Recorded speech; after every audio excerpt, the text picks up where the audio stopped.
Hi everyone, দার্জিলিংয়ে এটা আমাদের সেকেন্ড ডের সন্ধ্যা। তো সন্ধ্যেবেলায় আমরা চলে যাচ্ছিলাম ম্যালে।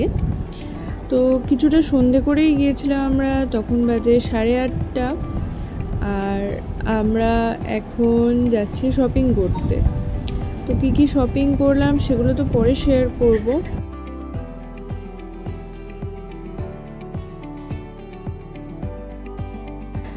দেখো কেমন ভিড় হয়েছে মেলে রোজই, মানে যতদিন আমি গিয়েছি ততদিনই দেখেছি এরকম ভিড়।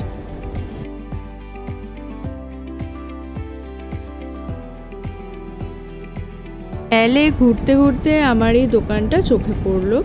এই দোকানটায় হাতের এই ব্যান্ডগুলো বানিয়ে দিচ্ছিল, নাম লেখা। তো আমি দুটো ব্যান্ড নিয়ে নিলাম। তারপর আমি চলে গেলাম ছাতার দোকানে।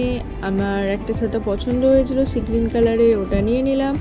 তারপর চলে যাচ্ছিলাম মহাকাল মন্দিরে। মহাকাল মন্দিরে থেকে এসে এখানে আমি একটু শেফালি খেয়ে নিলাম। এটা এখানকার ভীষণ ফেমাস একটা ফুড, ভীষণ সুন্দর খেতে, তোমরা গেলে অবশ্যই ট্রাই করো। তারপর আমি একটু ভুট্টা খেয়ে নিলাম। ভুট্টা আমি খুব একটা ভালোবাসি না, তবুও ট্রাই করেছিলাম, খারাপ না খেতে।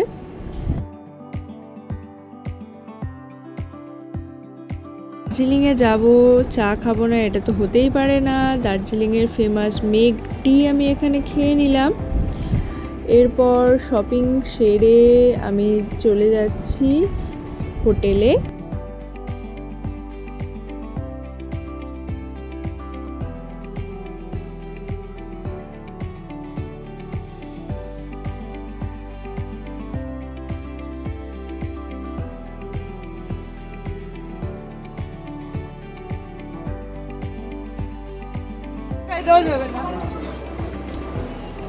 বেশি হাত।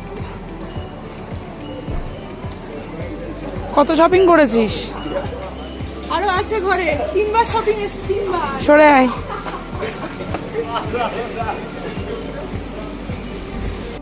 আমার পশুপতি মার্কেট আছে, কালকে যেখানে নিয়ে যাবো ওখানে পশুপতি। আমার কোন দোকানে না গিয়ে ঢুকে পড়ি ওখানে।